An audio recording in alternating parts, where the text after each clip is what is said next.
Good evening, one and all present here, and my name is Palak. And today in this video we are getting introduction about our universe. So let's start.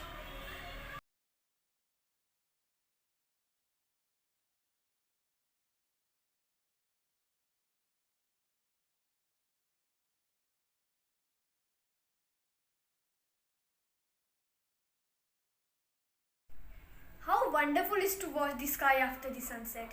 You would first notice one or two brightening dots shining in the sky, but later we see the number increasing and it's that much that we cannot count them. It became uncountable to count us. It seems to be that sky is sudden with diamonds. Along with this only, we see all the stars twinkling. But if we will see in carefully, so we will notice that only few stars are twinkling but others are not. Stars are not twinkling because of they are just glow as the moon glow. Now if we are talking about the moon only, so we should also get some information about the moon. But I have also created a separate video on moon on which I have given the procedure of how the moon's full night and new moon night comes, or you can also say about when Purnima and Amavasya comes. So I have already created a separate video, you can check out from the description box. Now, have you ever thought that why we cannot see the sun, all those moon and shining objects in the sky at the daytime? It's because that the powerful light of sun does not allow us to see the all those shining dots in the daytime. Now, if we are saying here some small dots, so I don't think so here the small dots word is correct. So here in place of the small dots we can say celestial bodies. Now what is celestial bodies? The sun, the moon and all those shining dots shining in the sky are known as celestial bodies. Some celestial bodies are very huge and hot. They are made up of gases. They have their own heat and light which they give us in a large amount. And celestial bodies are also a type of stars only, and sun is a star, so you can understand all this quality is there in sun. Whatever twinkling stars are there in a night sky are similar to the sun. Now you will think how it is similar to the sun. It is similar because all those stars in the night time are similar to the sun because they have their own heat and light. Yes, we know about they have their own light, but really they have their own heat. So yes, they have their own heat because we cannot feel their heat because they are very very far from us and they are very tiny that we cannot see them properly. Now, if you will see the various pattern in the night time, so those are called constellations. Some very easyable constellation is Saptarishi. Saptarishi means 7 rishis, sages. In that there are 7 rishis. Now, you will think today if you lost it the way in the night time or any other time, you are having Google Map, you are having compass and etc. But what about in our ancient times? Ancient time we were not having the smart technologies. That time people detect the directions with the help of stars, indicate the directions. If they want to indicate the north direction, so they indicates with the help of North Star, or you can also say Pole Star. Pole Star always remain in the same position. Now you will see a picture on your screen. Now you will see a picture on your screen in where 7 Saptarishi are there which are facing towards the North Star. Facing towards the north side. And for your knowledge, I will tell you that all those North Star always remain in the same position in the sky. Now,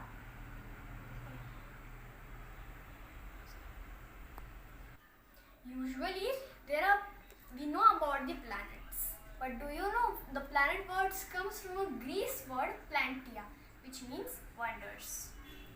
Now we will come towards this chart. In this I am going to telling you about our solar system planets.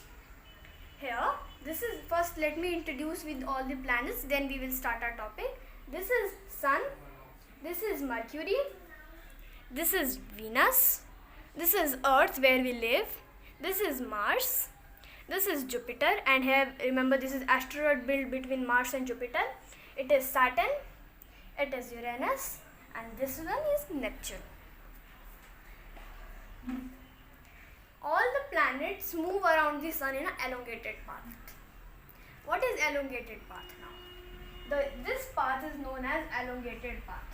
Suppose if somewhere you are going and the traffic comes, then you take another route and go. But in the planets, it is not like that. They move in a fixed path that is known as elongated path, and it is also known as orbit.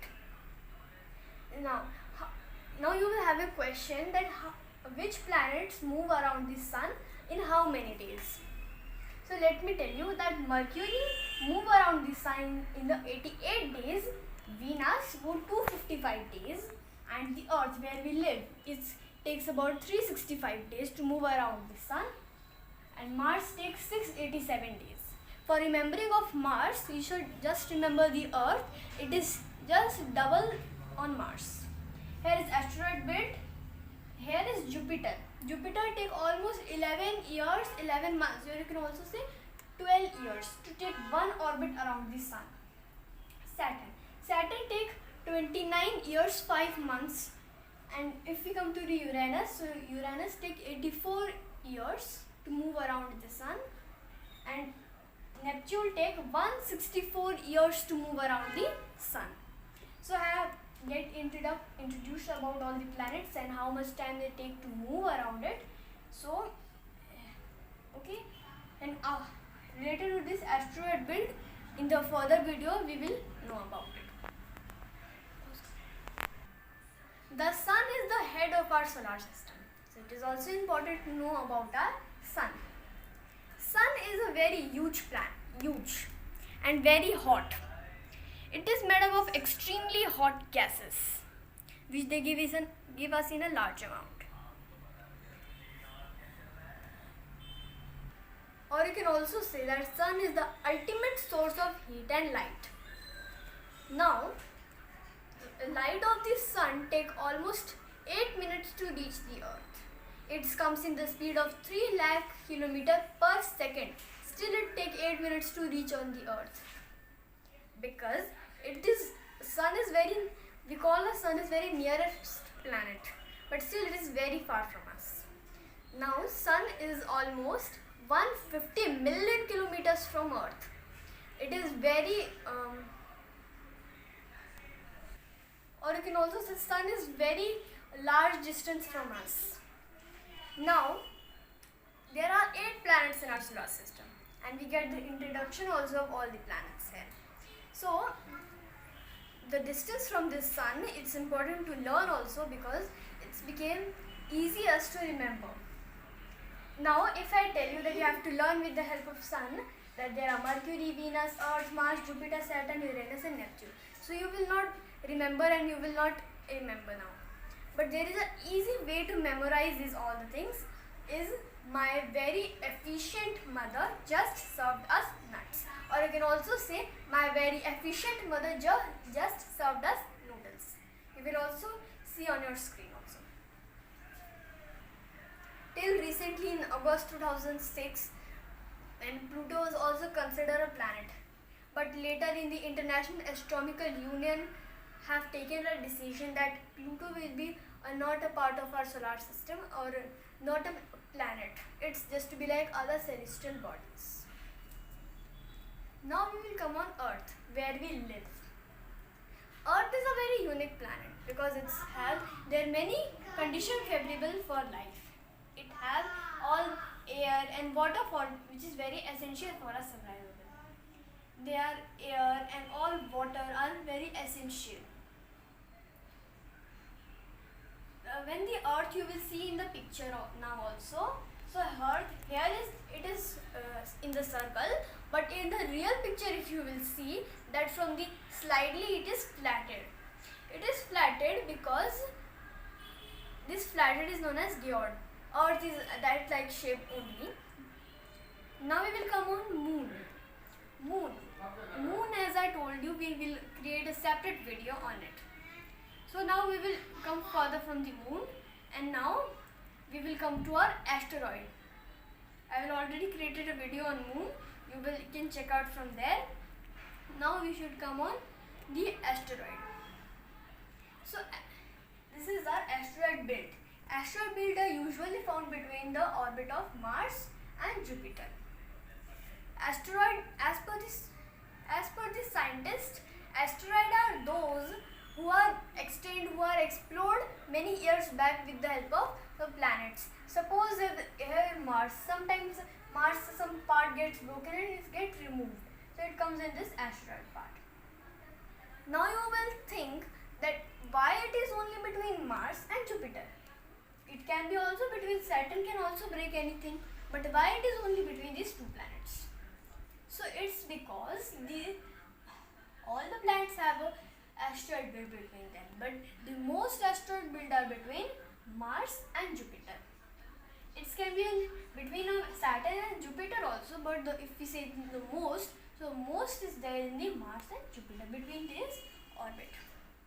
Now if we are talking about the asteroid only, so let us get to meteoroids. Meteoroids are those which are made up of rocks.